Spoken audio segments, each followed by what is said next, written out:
어저께 했는 내용을 잠깐 살펴보고 진도를 나가도록 하겠습니다. 맨 처음에 아담에게 평화의 의논을 알려주셨다는 내용이 부자선지자 63쪽에 나오는데 읽어보실래요? 그리스도께서 죄인을 위하여 아버지 앞에서 간청하시는 동안 하늘 천사들은 말로 표현할 수 없는 큰 관심을 가지고 그 결과를 기다리고 있었다. 타락한 인류를 위한 신비스러운 의논, 평화의 의논은 오래 계속되었다. 구속의 경륜은 지구의 창조 전에 이미 세워졌었다. 감사합니다.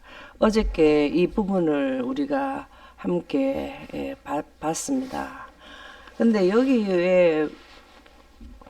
왜 평화의 의논을 아담에게 가르쳐 주는지, 이것은 아담이 죄를 지었기 때문에 6천년의 기산점이 나오는 거죠. 그렇죠? 구속의 경륜을 이제 선고를 통지하시는 게 부자선지자 65쪽에 나오는데, 스가랴 6장 13절은 우주 태초의 계획을 세워놓으셔서 하나님의 보좌의 기초의 원칙, 온 우주를, 경륜이랑은 집안 살림이라 그랬죠. 우주를 살림을 하나님께서 운영을 하시는 데 있어서 선에 대한 지역은 거의 다 전체인데 지구만 악의 정보가 들어와 버린 지역이 발생되었다라는 겁니다. 그래서 죽을 수밖에 없는 지구의 인류를 위하여 구속의 경륜을 세워놓으신 것이, 이제 그 법이 그 실행을 할 때, 그렇죠.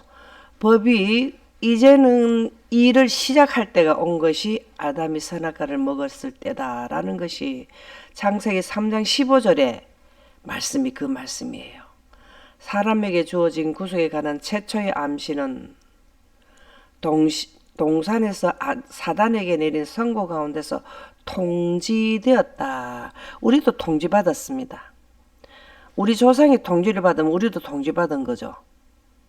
그러면 통지를 해준 거를 일방적으로 예수님은 6천년 역사에 일어나는 살아가는 모든 이 세상의 존재자들에게는 다 통지를 해주셨다고 보면 됩니다. 그렇죠? 근데 내가 받느냐 안 받느냐, 평화의 의논에 대한 하나님께서 우리를 위한 사랑의 구원의 제도에 대해서 내가 그거를 받아들이느냐 안 받아들이느냐 개인한테 달렸다 그 말입니다. 그렇죠? 여기에서 통지가 참 좋죠. 통지.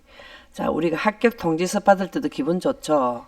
이 통지서는 태어나자마자 죽는다는 게 선고되어 있고 한 것을 이제는 뭐 한다. 너는 6천년이 끝나든지 너가 눈을 죽었다고 눈을 뜨고 나면은 하늘나라 갈 수 있어. 이것을 우리에게 통지서를 주신 것이 평화의 의논이에요. 근데 그 기간을 지구 역사로 보면은 6천년의 시간이 소요된다라는 내용이 기별이 적혀 있는 게 통지서예요.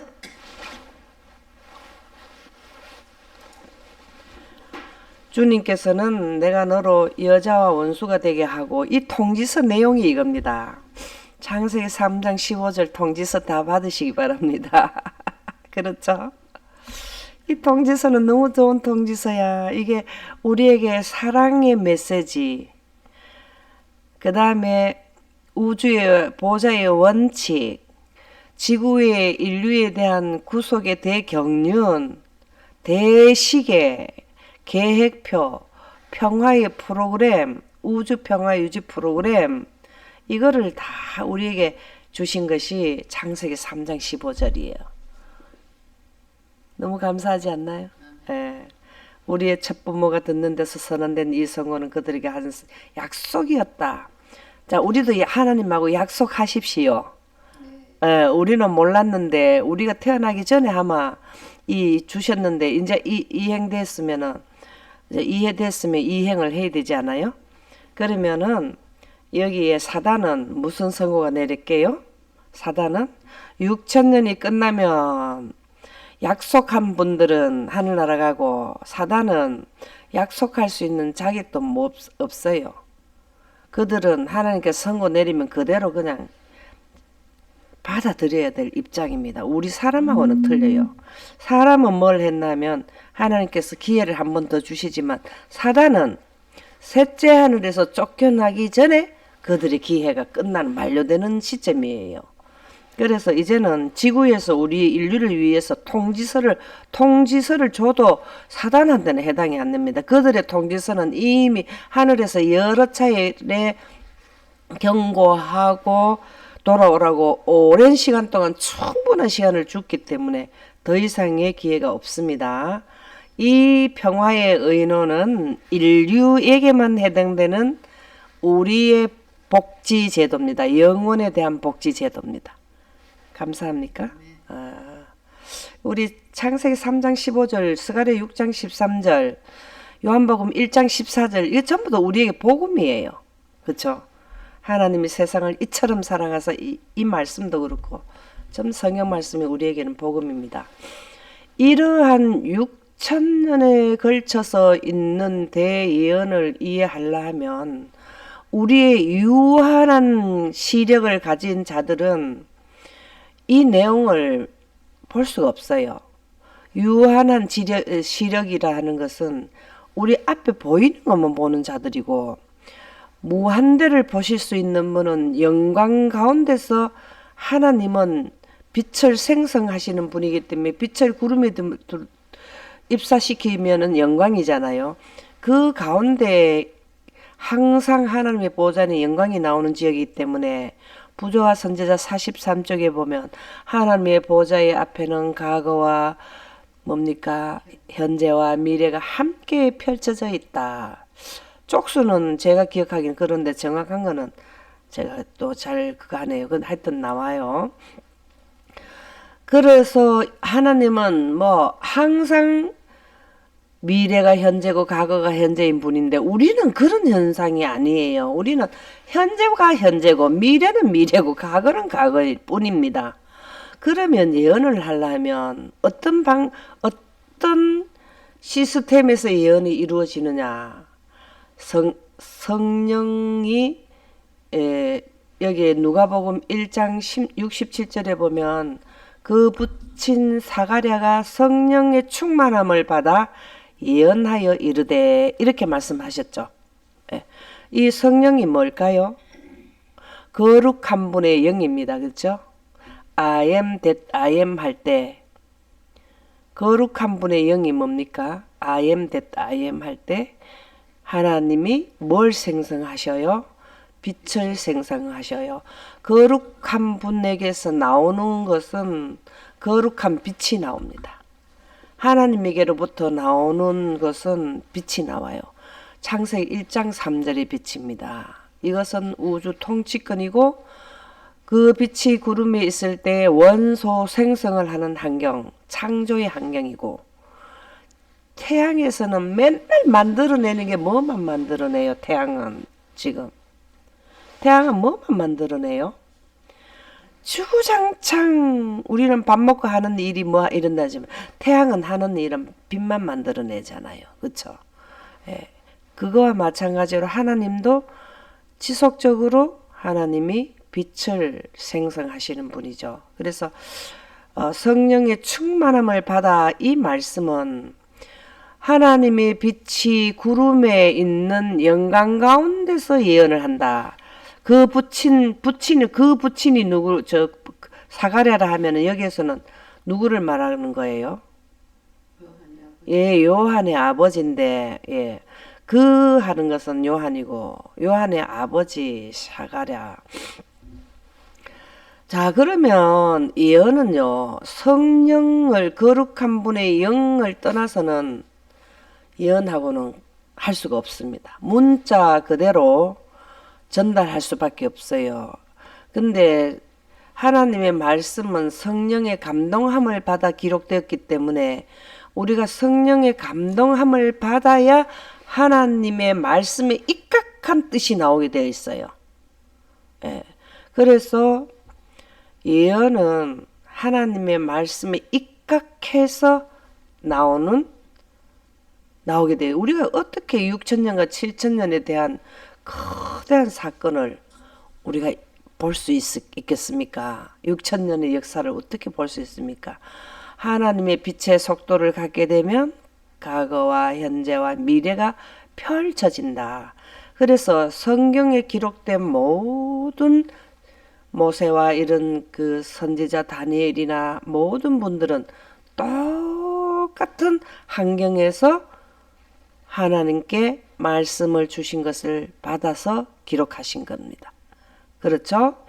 그것을 조금 더 본다 하면 베드로후서 1장 20절에서 21절에 보면은 먼저 알 것은 우리가 예언을 할 때 먼저 알아야 될 내용이 있어요. 모든 예언은 그 예언이 한 가지만 있단 말입니까? 모든 예언은 이러면은 예언은 한 가지만 있다 이 말일까요? 시대마다 예언이 있어요. 노아 시대는 노아 홍수를 예언하고 이것을 현대 기별이라 하는데 우리 현대 기별은 무슨 기별이 현대 기별이라 합니까? 새 천사 기별. 그리고 현재 기별은 무슨 기별일까요? 셋째 천사 기별. 아멘입니다. 참 위치를 잘 아셔서 감사합니다. 위치를 알게 되면 의무를 알게 된다. 그렇죠. 의무를 알면 우리의 기별을 다 알기 때문에 뭘 하게 된다? 아담에게 통지한 것을 언약을 우리는 하나님하고 약속을 해서 언약을 맺을 수 있게 되는 거죠. 우리 약속을 잘 하면은 좋은 일이 생길 겁니다. 그쵸? 우리가 어디 만날 때 약속 어기면 참 어느 정도는 기다려주는데 너무 늦으면 뭐 할까요? 그 사람에 대해서 생각을 하게 돼. 무슨 일이 났나 막 걱정하다가 그 다음엔 또 뭐예요? 이 사람 참 믿었는데 이렇게 약속을 안 지키네. 이러면 신뢰가 떨어져요. 하나님께서는 6천년에 있어서 한 번도 어긴 적이 없어.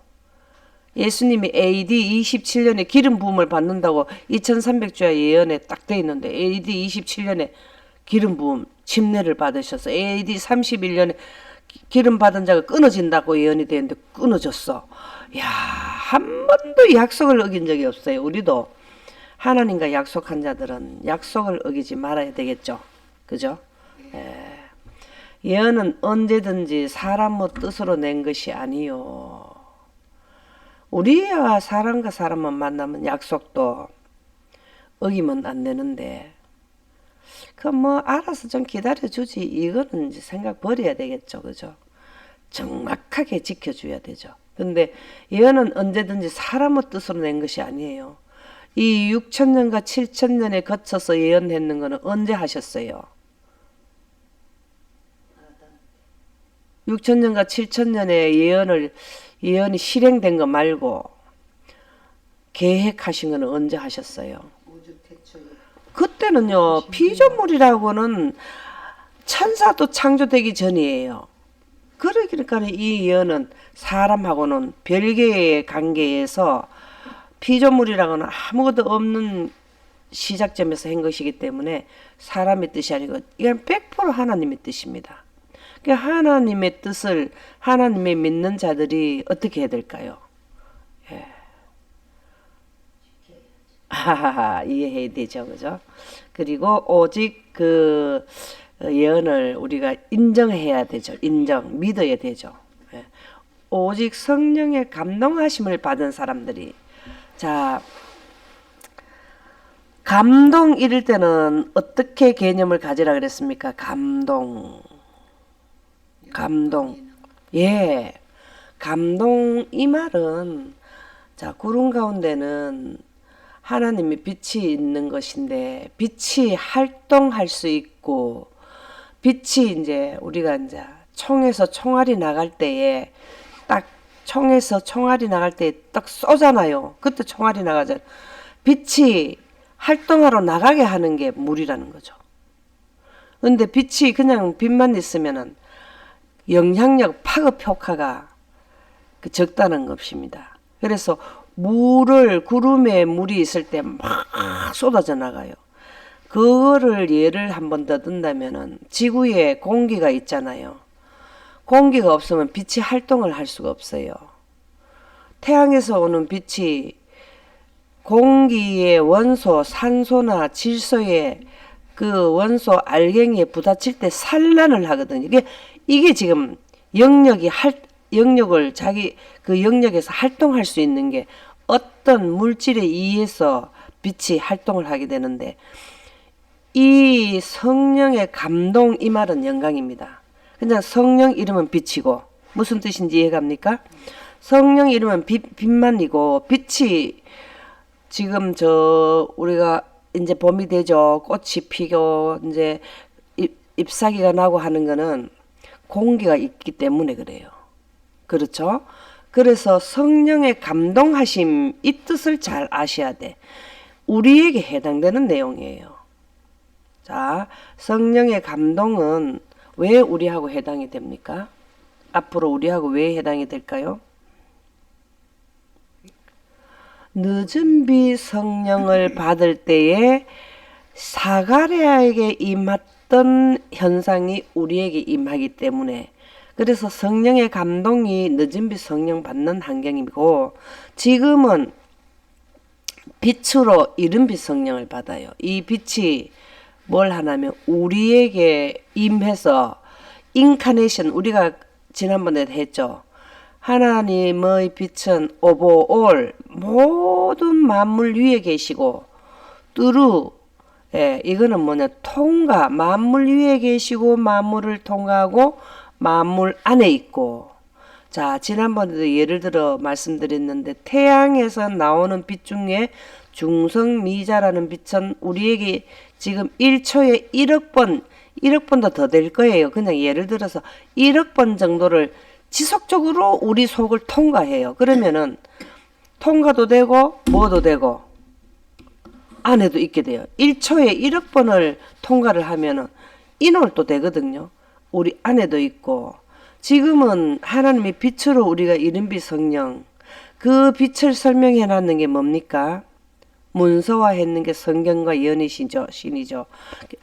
그래서 말씀으로 이해되게 되는 것은, 성경으로 이해되는 것은 지금은 이른 빛 성령을 받는 것이고, 물리적으로 이렇게 영광이 실제로 임하는 것을 늦은 빛 성령 받는다, 그 말입니다.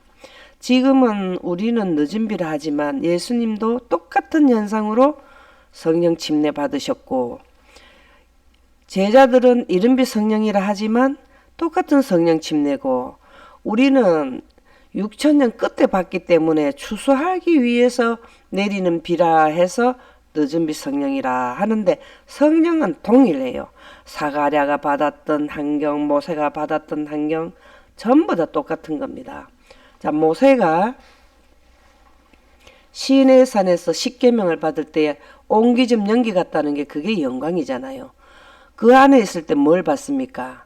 영상으로 과거와 현재 미래를 쫙 봤다고 연애신에 나옵니까? 똑같아요. 그래서 베드로후서 1장 20절에서 21절에 나오는 오직 성령의 감동하심을 받은 사람, 이분들은 스가랴 6장 13절에 하나님의 두 분 사이의 평화의 의논을 아담에게 통지하시면서 언약 체계를 맺었는 그분하고 언약 맺은 사람들은 이 늦은 빛 성령을 받습니다. 무슨 말인지 이해갑니까? 네. 그래서 오직 성령의 감동하심을 받은 사람들이, 여기에 보면은 성령의 감동이라는 것은 영광이기 때문에, 영광이 뭘 하는 겁니까? 영생가는 생명의 요소잖아요. 영광은 다양성이고 포괄성입니다.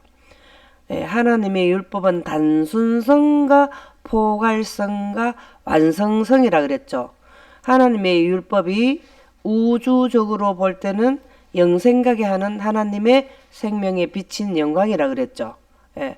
그러면은 그 영광이 바로 포괄성인데 창조도 하는 원소도 생성하시기도 하지만 우리에게 과거와 현재의 미래를 볼 수 있는 예언하는 능이라는 것이죠. 예언의 영이 바로 계시의 영이 바로 하나님의 빛이 되겠습니다. 빛의 속도를 가지지 않으면 과거와 미래, 현재가 펼쳐질 수가 없습니다. 그래서 그분들이 그 하나님께서 보여주신 강령과 말씀해 주신 것을 하나님께 받아 말한 것입니다. 아멘입니까? 하나님의 영에 의해서 우리가 예언을 대해야 되지, 우리가 그냥 문자적으로 이렇게 될 것이다 했다가는 먼저 알 것은 성경의 모든 예언은 사사로이 풀지 마라. 개인의 생각으로 하지 마라. 뭐로 하라?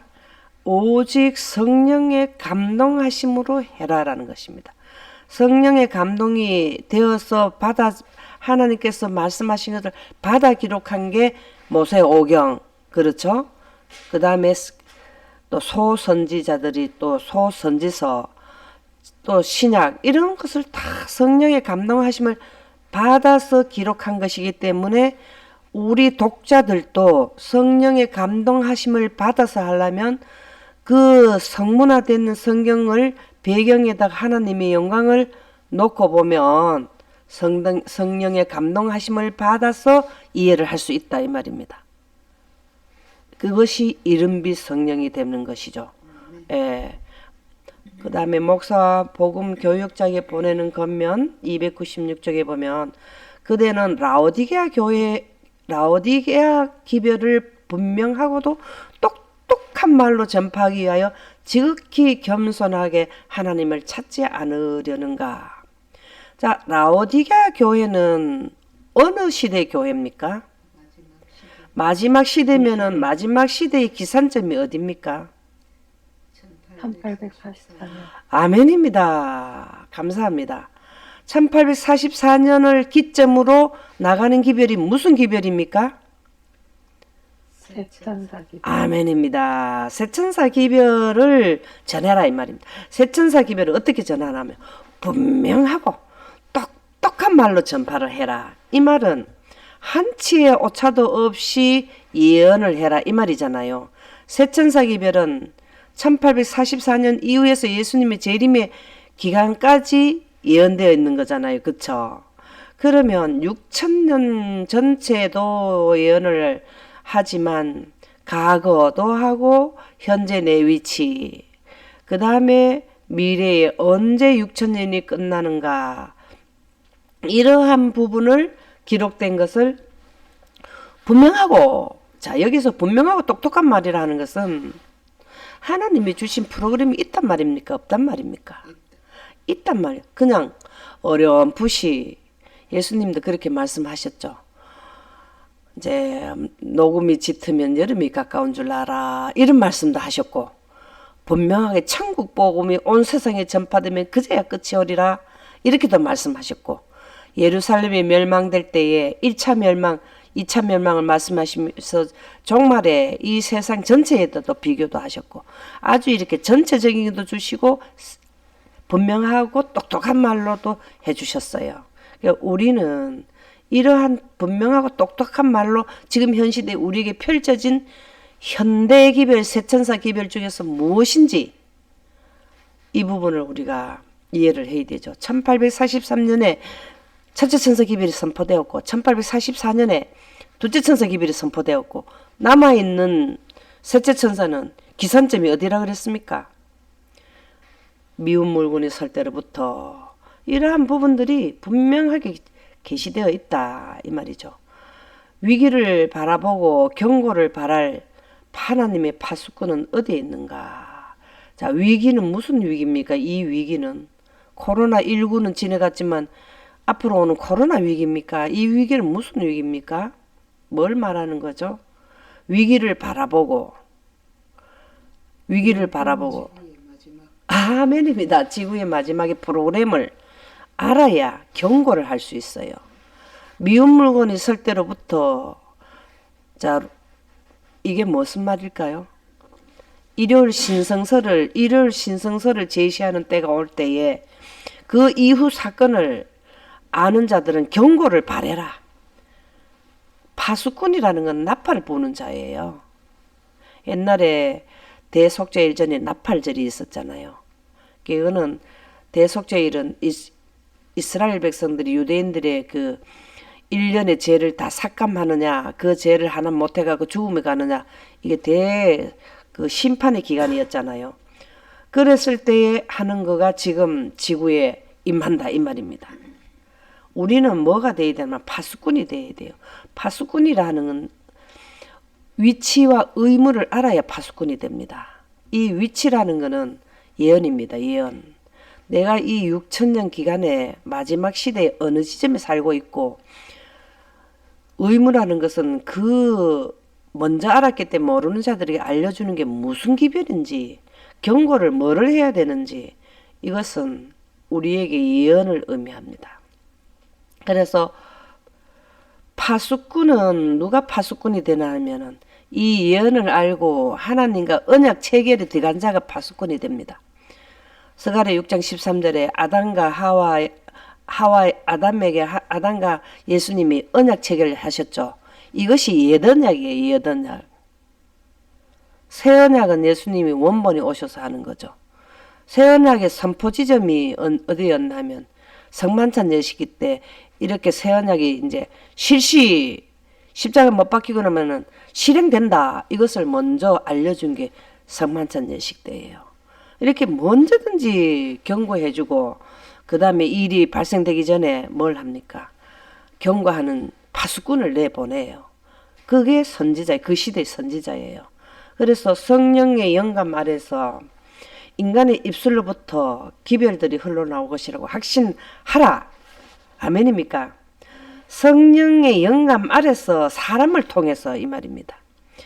그냥 인간의 입술이 아니에요. 성령의 영감 아래서 인간의 입술인데 이것을 다른 예언의 신에는 신령한 입술을 통해서 이렇게 기록되어 있어요. 자, 사람은 이 지구에 사람이 존재하고 있습니다. 그런데 아담에게 준 통지서를 받아들여서 합의를 한 사람은 성령의 영감 아래에 있는 인간이고, 하나님의 대프로그램인 대계획인 평화의 의논에 대한 내용을 모르고 예언을 하는 자들은 그야말로 그냥 인간의 입술을 통해서 나오는 겁니다. 다 같이 인간을 통해서 예언이 나와요. 근데 성령의 영감 아래서 다른 데는 뭡니까? 제단의 숯불에 입술이 대인 자. 제단의 숯불이 뭡니까? 영광이죠. 모형의 제도의 제단에 그 제물을 살룰 때는 항상 하나님의 불로, 그렇죠? 제물을 살루게 되잖아요. 그런 자를 통해서 다시 말해서 영광의 원칙에 입각해서 예언이 나와야 된다. 그것이 사사로이 풀지 않는 것이 되는 것입니다. 그래서 이 예언은 사실은 함부로 하면 안 돼요. 그냥 그럴 것이다, 그럴 것 같아 이렇게 해서 되는 게 아니고 철저한 여기에 분명하고 AD 34년에 이방인으로 복음이 나갈 것이다 이런 내용들이 2300주야 안에 분명하게 기록되어 있잖아요. 이러한 분명하고 똑똑한 말로 전파를 해줘야 됩니다. 이렇게 하려면 성령의 영감 아래서 나와야 됩니다. 그래서 지금 현재 인류는 두 부류의 인류가 살고 있어요. 인류를 위한 구속의 제도에 입각한 하늘의 보좌의 법 중에 두 법 중에 지구 인류를 위한 구속을 제도의 법을 가지고 있는 자들은 성령의 영감 아래에 있는 자가 돼서 하늘나라 가게 되고, 또 그거를 제한 하나님의 법칙을 이해하지 못하고 성경을 말씀을 전파하다 보면은 오류가 나가게 돼 있어요. 자, 원칙을 이제 이해하시겠죠. 그래서 성령의 영감 아래서 이 부분이 우리에게 지금 중요한데요. 한 번 더 보신다면은 데살로니가 전서 5장 19절에서 21절에 보면 성령을 소멸하지 말며 예언을 멸시하지 말고, 다 이렇게 한 말씀을 다르게 한다면 성령을 소멸하면 이 말이죠. 예언이 멸시를 받게 된다, 이 내용이잖아요. 그죠? 여기에서 성령을 소멸이란 의미가 헬라어로는 스베느미인데 끄다, 꺼지다 이 말입니다. 자, 이것을 우리가 어떻게 성령을 끄는 거는 어떻게 하면 성령을 끈다고 생각할 수 있을까요? 구름 가운데 하나님의 빛이 있으면은 불을 켜요. 자, 우리가 지금도 여기에 그 전기불이, 등이 불이 켜고 있는데 이 불을 켜면은 공기가 있어야 이 불이 켜지잖아요. 그죠? 하나님의 영광은요, 구름에 하나님의 빛이 있어야 뭐가 나오나 하면 하나님의 빛이 나오게 돼 있어요. 그러면 끈단 말은 뭡니까? 구름에 하나님의 빛이 없다라는 거죠. 그죠? 예. 그러면은 그냥 구름일 뿐이에요. 끈다라는 거는 여기에 소멸하지 말라라는 것은 구름에 하나님의 빛으로 예언을 해라 이 말이라고. 다르게 얘기하면 그러면은 예언을 멸시하지 않게 된다 이 말입니다. 거기에서 뭐가 나오는 예언이 나온다 이 말이죠. 우리가 지금은 영광을, 하나님의 품성이 영광인데 하나님의 영광을 기록해놨는 성경, 문서해놓는 성경을 통해서 이해를 하는데 늘 성경을 볼 때 영광을 놓고 성경 말씀을 그 위에 얹어봐라 이 말이에요. 이게 그렇게 해야 사사로이 풀지 않게 된다 그 말입니다. 그리고 예언을, 미래에는 예언이 없다 하는 거는, 이러한 예언은 숫자하고 관계가 되잖아요. 없다 하는 거는 성경을 하나님의 영광으로 보지 않은 상태가 된다라는 거죠. 그렇게 하면 예언이 멸시를 받게 되는 거죠. 예언이 바르게 나오지 않는다는 겁니다. 자, 예언은요, 숫자하고 밀접한 관계가 있어요. 약속의 장소와 시간이 들어가지 않으면은 약속이라고 할 수 없어요. 자, 아담과 하와에게 구속의 대경륜을 통지하실 때 그 통지서 안에는 시간이 약속이 되어 있다고. 우리가 지난 시간에 했을 때 6,000년이라는 시간이 나왔습니까? 사단에게 6,000년이라는 시간을 알려줬죠. 그죠? 인류에게도 알려줬죠. 6,000년 기간 안에 그 시대마다 또 작은 예언이 들어가 있단 말입니다. 그러면 여기에서 말하는 데살로니가 전서 5장 19절에서 21절에 보면 성령을 소멸하지 말라. 구름 가운데 하나님의 빛으로 예언을 하게 되는데 그 원리를 하지 않게 되면 예언을 멸시하게 된다. 예언이 안 나온다. 여기 멸시라는 말이 경멸하다. 아, 지금 2300주야 이후에는 예언이 없어. 이렇게 할 수 있단 말입니다. 멸시하게 된다. 경멸하게 된다. 이게 멸시라는 의미예요. 그래서 성령을 소멸하게 되면 예언은 사실은 조금 전에 우리 봤죠. 분명하고 똑똑하게 안 나와요. 이게 분명하고 똑똑하지 않으면은 성령의 감동함을 받은 환경에서 한 것이 아니라는 거죠. 성경을 그냥 문자로 본 것이지 우리는 항상 성령의 감동을 받아서 이 성경을 봐야 돼요. 그 말의 의미는 성경이 3,500년 전에 써졌는데 그러기 전에는 영광 가운데서 뭘 하셨냐면은 모세하고 영광 가운데서 말씀을 하셨어요. 무슨 뜻인지 이해가죠? 예. 그래서 이 성경은 정말 예언을 하려면 성령의 감동하심의 의미를 바로 깨달아야 된다. 그 말씀입니다. 오늘은 초기 문집에 있는 상세도는 다음 날 하도록 하겠습니다. 이것으로 마치도록 하겠습니다. 네, 감사합니다.